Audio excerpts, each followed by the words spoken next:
Welcome to the Old Time Radio Westerns. I'm your host, Andrew Rhines, and let's get into this episode. This episode is going to be Challenge at the Yukon. Original air date is February 6, 1950, and the title is Jailbreak.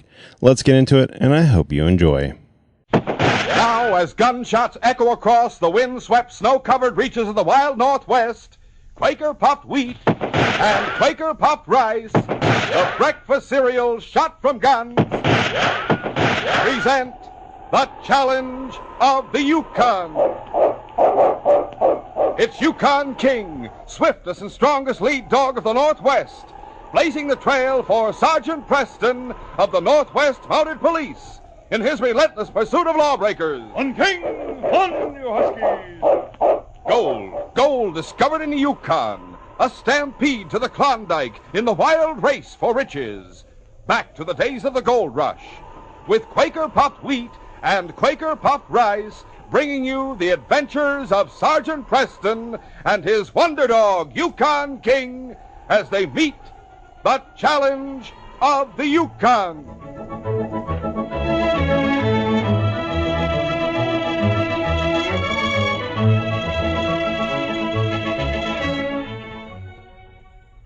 Listen, fellas and girls. Here it is. The surprise you've been waiting for. It'll make your eyes pop. Yes, delicious Quaker puffed wheat and Quaker puffed rice, the ready-to-serve breakfast cereal shot from guns, are offering you cut-out models to build Sergeant Preston's exciting Yukon Trail in your own home. Stand by for details a little later in this program.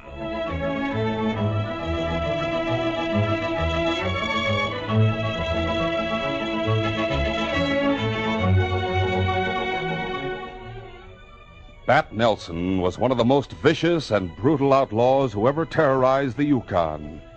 In less than 6 months after the start of the Klondike Gold Rush, he had built up an organization of criminals which operated from one end of the territory to the other. He was a big man with a scarred visage, physically powerful, and ruthless in dealing out death with his twin 6 guns. The power in his huge fists had won him a reputation as being unbeatable in a hand-to-hand brawl, and he was as famous for his cunning as for his lightning draw.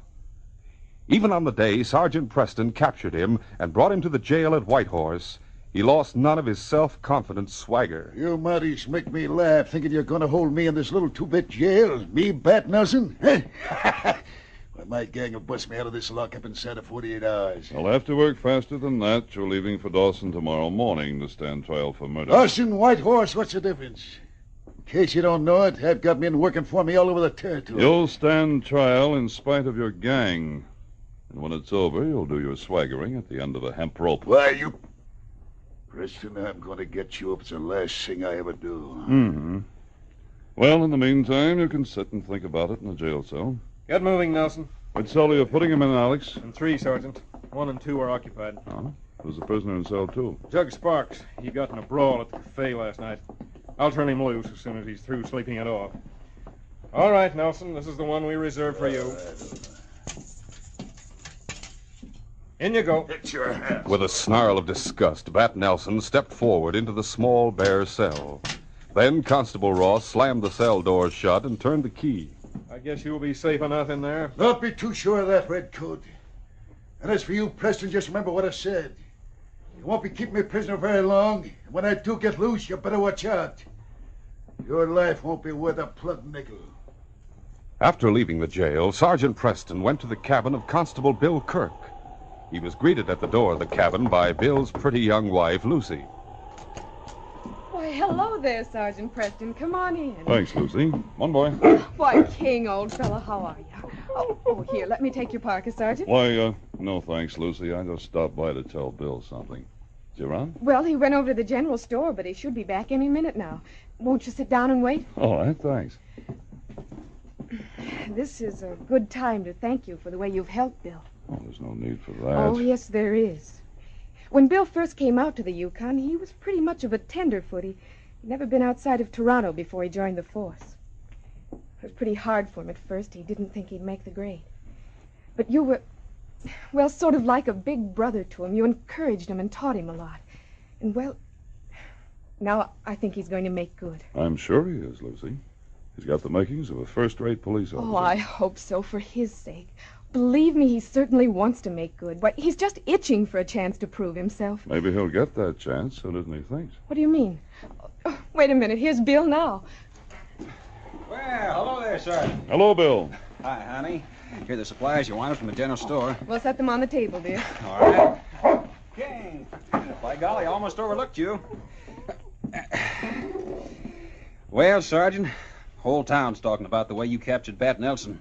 People are certainly going to breathe a lot easier now that he's safely locked up. Unfortunately, the key members of his gang are still at large. Sergeant, just before Bill came in, you were saying that he might soon get a chance to prove himself. What did you mean? I mean that some of Bat Nelson's gang may try to stage a jailbreak tonight. What? Jailbreak? Bat seems to be counting on it, so we'd better not take any chances. You got a job for me, Sergeant? I want you to report to the jail immediately, Bill, and stand guard there with Constable Ross till I get back. You can take King with you. All right, Sergeant. Does that mean that you're leaving town? Yes. There's a report that some of Nelson's gang are holed up in the hills east of here. I'm afraid it's a false alarm, but I'll have to investigate. When do you think you'll be back? Sometime tonight, probably, unless I run into trouble. In the meantime, Bill, I'll be counting on you and Alex Ross to keep things under control. Don't worry, Sergeant. I promise you Bat Nelson won't break jail, with or without the help of his gang. Meanwhile, back at the jail, Bat Nelson was listening carefully for any sounds from the next cell. He had already discovered a chink in the log partition that would serve for speaking back and forth. Finally, he heard the prisoner in the next cell wake up and break into a fit of coughing. Bat rapped gently on the log partition. The prisoner in the next cell replied. Yeah, what do you want? Bat put his lips close to the chink in the partition. Shh. Get over here close to the partition so I can talk to you. Huh? What'd you say? Keep your voice down. I said get over here close to the partition so I can talk to you. All right, I'm listening. Your name's Jug Sparks, ain't it? That's right. Who are you? Bat Nelson. You ever hear of me? Holy smoke, I sure have. How would you like to make yourself $1,000? What do I have to do? The guard said they were going to let you out of here as soon as you finish sleeping it off. I guess so. They usually do. When they turn you loose, I want you to take a message to Joe Sitka. Know who he is? Yeah, that half-breed that runs a trading post outside of town. That's right. Tell him Sergeant Preston captured me this morning and they got me here in jail. Tell him I want out. And I'm counting on him to do something. And tell him he better do it fast because they're taking me away from here tomorrow morning, you savvy?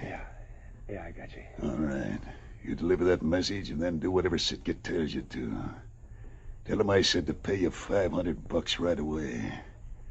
You'll get the other $500 as soon as I bust out of here. A short time later, Jug Sparks was released from jail. He went to his cabin and hitched up his dog team, and then mushed out to Joe Sitka's trading post, which was located about 10 miles from town. He gave the half-breed trader the message from Bat Nelson, and Sitka promptly paid him the first $500 which Nelson had promised him. Very well, there's your money. Thanks. What do I do now? Hey, tell me, is Constable Ross the only one on guard at the jail? No, another Mountie came on duty just before they turned me loose. I heard him tell Ross that Sergeant Preston is leaving town. He wanted them both to stand guard, just in case Bat Nelson's gang tried to stage a jailbreak. Preston's lead dog's going to stay there with him, too. What? You know, that big Malamute named King? Oui, I know him well, that dog. This is not going to be so easy as I thought. What do you mean? With just one Mountie on guard, it would be easy to overpower him and free Bat Nelson. But with two of them, and that dog of Preston to help them, I'm afraid that is a different story. You're right about that, unless you got plenty of men to help you. I have only one man beside you, a fellow named Kelso. Kelso, huh? I didn't know he was one of Nelson's gang. Hey, this other Mountie that came on guard, who is he? Oh, his name's Kirk, Constable Kirk.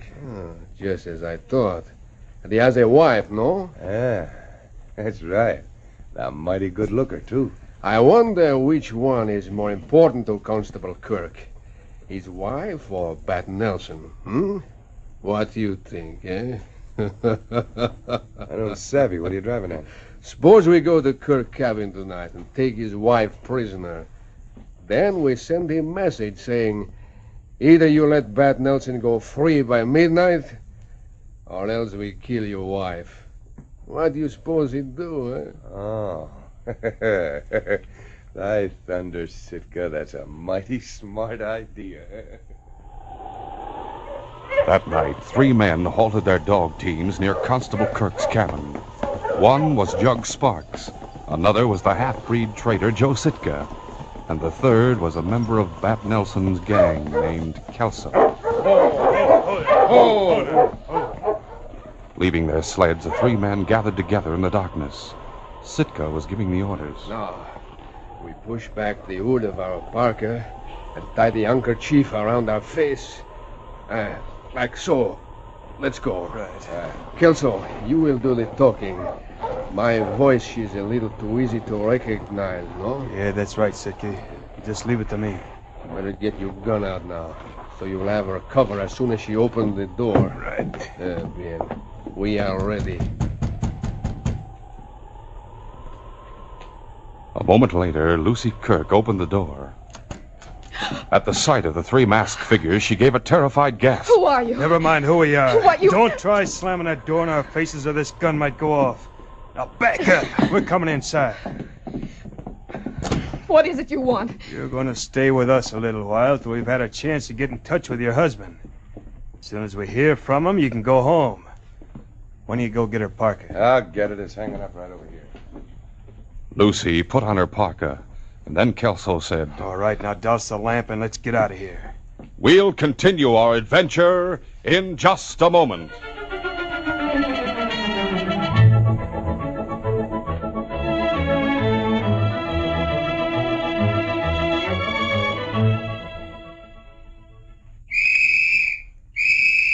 Attention, fellas and girls. Listen carefully. Yes, here's how you can get the thrilling new cutout models to build Sergeant Preston's famous Yukon Trail. 59 models offered at no extra cost, without delay, by swell-tasting Quaker puffed rice and Quaker puffed wheat. The king-size kernels shot from guns. Yes, there's no waiting. Starting immediately with these models, you can follow an exciting new series of adventures. The hair-raising adventures of Sergeant Preston and King as they travel down the famous Yukon Trail in pursuit of Bat Nelson, the most dangerous and cunning outlaw ever seen in these parts. For instance, you get a model of the very same White Horse log jail that Bat Nelson is locked up in right now. And say, these 59 Yukon Trail models are different. You've never seen models like these. There's not only Yukon buildings and animals, there's scenery. Yes, mountains, roaring creeks, waterfalls. There are dog sleds and dog teams to hitch up and move around. There are buildings you can reach into and change the interiors. What's more, these models are bigger, far easier to put together. And listen, these thrilling, different Yukon Trail models don't cost a single extra penny. Every single model comes on special new packages of Quaker puffed wheat and Quaker puffed rice, the famous breakfast cereals shot from guns to make them bigger and better tasting, and full of tender crispness and delicious nut-like flavor. And as soon as you get the big red and blue packages of Quaker puffed wheat and Quaker puffed rice, yes, today or tomorrow, you can start to build your Yukon Trail. Every package is clearly numbered on the front. There are 8 packages in all. And the White Horse Jail, the dog sled, and dog team in today's story are on package number 1. So hurry and get your number 1 package of swell-tasting, nourishing Quaker puffed wheat or Quaker puffed rice immediately. Remember, there's nothing to send in, no money, box tops, or coupons. Your grocer now has these Yukon Trail cutout models that come only on Quaker puffed wheat and Quaker puffed rice. So hurry, start building your Yukon Trail right now.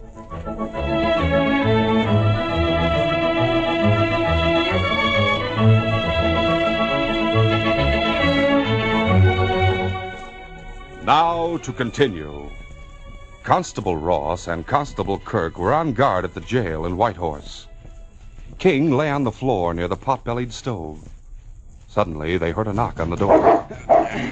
I'll see who it is.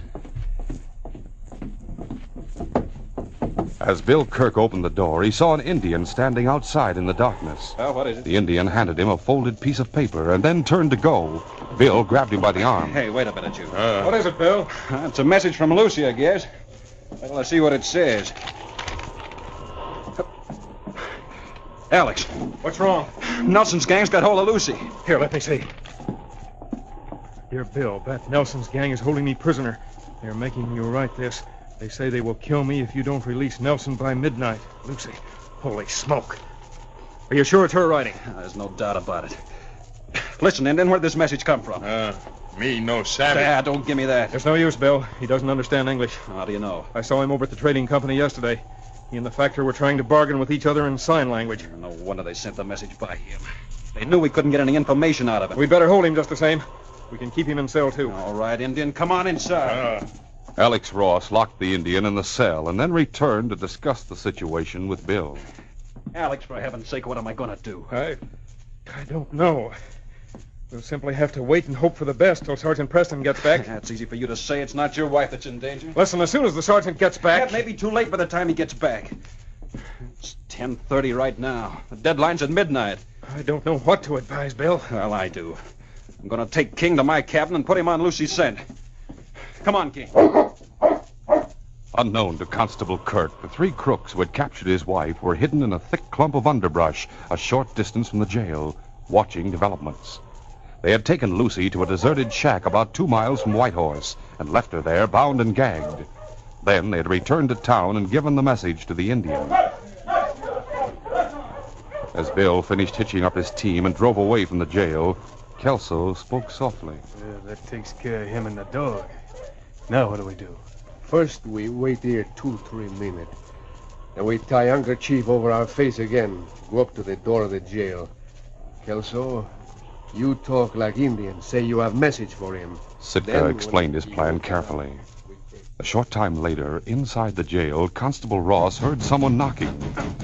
Getting up from his chair, he walked over to the door. Who is it? Me, Indian. Got message for you. The constable hesitated a moment, and then he removed his gun from its holster and unbarred the door. Cautiously, he started to open up. At that moment, the crooks flung themselves hard against the door, forcing it inward and knocking the constable off his feet. Drop that gun, Monty. The constable tried to recover, but Kelso fired first. As Sitka and Jug rushed forward through the open door, they saw Constable Ross on the floor, clutching his shoulder. Sitka raised his gun and smashed the butt down on the constable's head.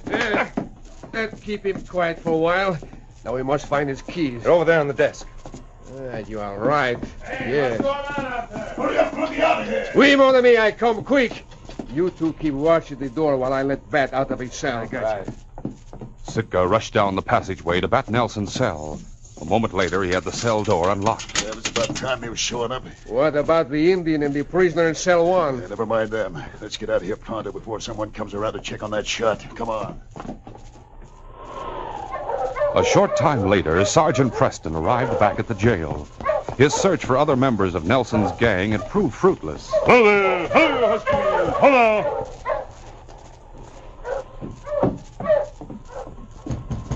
The sergeant knocked on the door and was surprised to hear a voice shout from inside the jail. He pushed the door open and went in. Then he saw Constable Ross lying wounded and unconscious on the floor. Alex! As he bent down to examine the constable's wound, the prisoner in cell 1 shouted out, Hey, who's out there? Sergeant Preston, what's happened here? That was Bat Nelson's gang. They pulled a jailbreak. Deftly, Sergeant Preston attended to the constable's wound. In a few minutes, the constable began to regain consciousness. Sergeant, Take it easy, Alex. You stopped a bullet. I suppose Bat Nelson got away. I'm afraid so. Tell me what happened. As much as I remember. In the first place... Briefly, Constable Ross recounted the events leading up to the jailbreak. Bill had a mighty tough decision to make. Let's hope they haven't harmed Lucy. You can't blame him for going after her. Oh, of course you can't. In his place, I'd have done the same thing. It's going to sound bad in a written report. Yeah, I know what you mean. Bill hadn't left his post of duty, the jailbreak wouldn't have occurred. The dangerous killer wouldn't be at large. Before planning his next move, the sergeant questioned the prisoner in cell 1. You got a good look at any of the gang? The only one I saw was the guy who came back here and let Bat Nelson out of his cell. He had a handkerchief over his face. I guess he was giving the orders. You recognize his voice? No, but I can tell you one thing. He had a French accent. Huh? Well, that's not much to go on.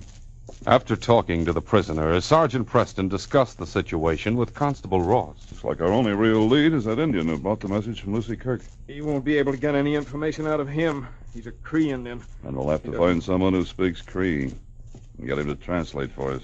That's easier said than done, Sergeant. I don't know anyone around here who speaks Cree. No white man, anyway. Well, stop to think of it, Alex. If we could find someone who speaks Cree, it'd make a pretty good suspect. At any rate, he'd be worth checking on. What do you mean? Well, I have a hunch that the person who sent the message could talk to the Indian in his own language. Oh. Otherwise, he'd have had a hard time explaining what he wanted him to do. I never thought of that. But I still don't know of anyone around here. Wait a minute. What about that half-breed trader, Joe Sitka? You're right. He does speak Cree, and what's more, he's a French-Indian half-breed. What's that got to do with it, Sergeant? The man who let Bat Nelson out of his cell spoke with a French accent. Holy smoke, I'll bet he's our man. Could be.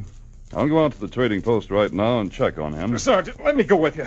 If Nelson and his poils are out there, you can't fight the whole gang single-handed. Someone's got to stay here at the jail, Alex. Besides, you're in no condition to travel. If and when Kirk and King come back, send them after me. I might need them. Bat Nelson and his partners had a considerable lead on the sergeant. But Sitka had wrenched his ankle on the trail and was riding one of the sleds, which slowed them down. Moreover, Sergeant Preston was driving the fastest team in the territory.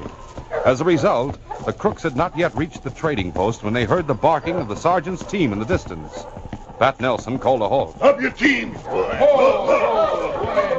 Why for you stop? Sounds like someone's following our trail. Maybe it's just some traveler. Sourdough. Maybe an Indian. Not at this time of night.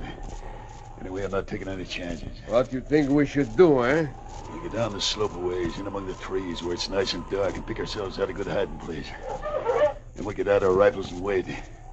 When he comes over the ridge, they'll have him silhouetted against the snow without any protection. See what I mean? But Sergeant Preston was taking no chances either. Ho, you Huskies! Ho now! Leaving his team behind him, he proceeded up the ridge on foot. Before venturing over the top of the ridge, he veered off 20 yards or more to one side of the trail. Then he moved cautiously forward and started down the other side, picking his way among a series of large boulders. Meanwhile, the crooks were hiding among the trees and underbrush farther down the slope. Hey, this is very funny. I don't hear his team coming any closer. You're right. He must have gotten wise. Hey, look. And look where? Over there. The left of the trail. He's moving among those boulders. Yeah, I see him now. But he won't be moving much longer. Bat Nelson raised his rifle and took aim. The shot whistled close to the sergeant's head. He dropped to the ground and fired in the direction of the rifle flash. A moment later, bullets began chipping the rock all around him.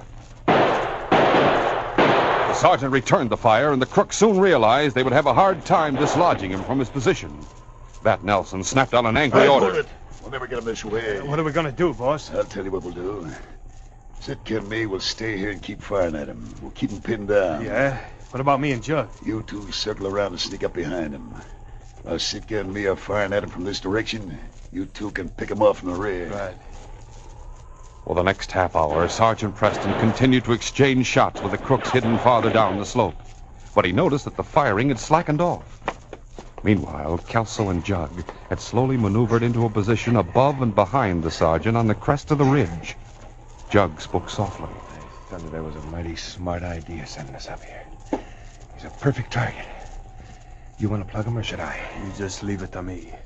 Kelso raised his rifle to his shoulder and took careful aim.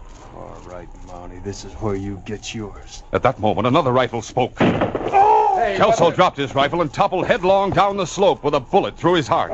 Jug whirled around the direction of the shot, only to see a snarling dog charging straight toward him. Before he could raise his gun to fire, the dog was on top of him. No! No! A moment later, Bill Kirk arrived on the scene. Watch him, King. Don't let him make a move. For Pete's sake, call him off. I'll call him off as soon as I got your gun. That's better. Now, I think I better snap some handcuffs on you. Yeah. Sergeant Preston shouted upward from his hiding place among the boulders. Bill, that you? That's right, Sergeant. They hit you? Oh, I'm all right. What about Lucy? She's safe, too. Found her all tied up in a deserted shack. Good work, Bill. Keep down. A couple more of them heading down there in the trees. Let's see if we can't run them off. Right, Sergeant. Under the double fire of the two Mounties, Bat Nelson and Joe Sitka soon realized the tide had turned against them. Please, wise idea. Help me over to the sled. Help you nothing. From now on, it's every man for himself. But I cannot walk with my bad ankle. You will have to handle the team. Let me ride the sled. Ha! Don't make me laugh.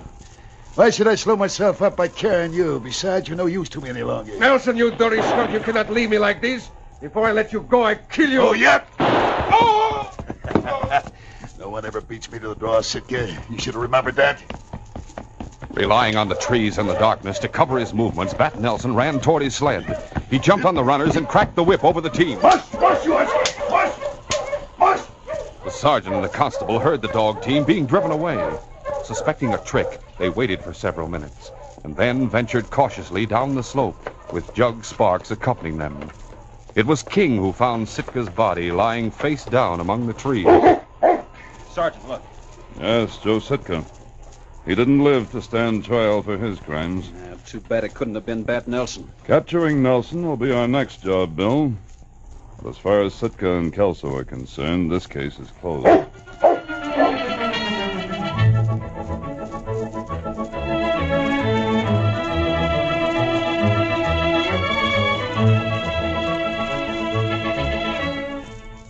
In just a moment, Sergeant Preston will give you a preview of Wednesday's adventure. Hurry, hurry, hurry to your grocer. Your grocer now has special new Yukon trail packages of swell-tasting, nourishing Quaker puffed wheat and Quaker puffed rice. There are 8 different new packages. And the White Horse jail that Bat Nelson broke out of today, the dog sled and team Sergeant Preston used to chase him, are on package number 1. You'll want all 8 packages so you can build the entire Yukon Trail and follow Sergeant Preston and King as they pursue Bat Nelson. Every package is clearly numbered on the front. Just to mention a few, on package number 1, you get Sergeant Preston's cabin. On number 3, the lumber camp where Preston and King are trapped in a forest fire. On package number 4, the gold mine that's haunted by ghosts. Get in on the excitement right from the start. There's no waiting, no extra cost. They're at your grocer's now. All 59 Yukon Trail models, larger, easier-to-build models, are right on the packages of Quaker puffed rice and Quaker puffed wheat, the original crisp, fresh cereals shot from guns. Cereal that is never sold in bags or bulk. Get yours right away. Listen Wednesday when Sergeant Preston and Yukon King meet the challenge of the Yukon in the case of the runaway heir. The case began when I was asked to find a missing boy named Chris Farrell. I didn't know that Chris was the victim of a cruel plot on the part of his guardian, and that in trying to find him, I'd come up against the blazing guns of 2 men who were prepared to kill rather than let a fortune slip through their grasp. Be sure to hear this exciting adventure Wednesday. These radio dramas, a feature of the Challenge of the Yukon Incorporated, are created by George W. Trendle, produced by Trendle Campbell Enterprises, directed by Fred Flowerday, and supervised by Charles D. Livingston. The part of Sergeant Preston is played by Paul Sutton. They are brought to you every Monday, Wednesday, and Friday at the same time by Quaker puffed wheat and Quaker puffed rice, the breakfast cereal shot from guns.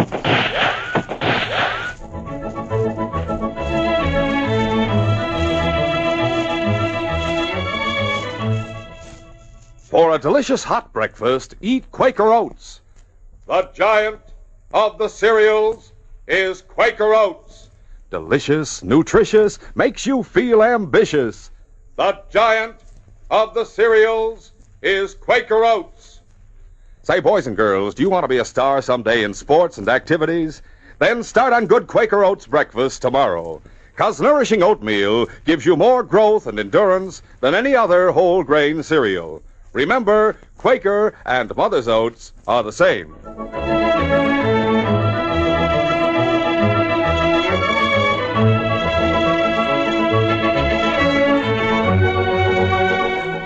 This is J. Michael wishing you goodbye, good luck, and good health from Quaker puffed wheat and Quaker puffed rice. So long. This is ABC, the American Broadcasting Company.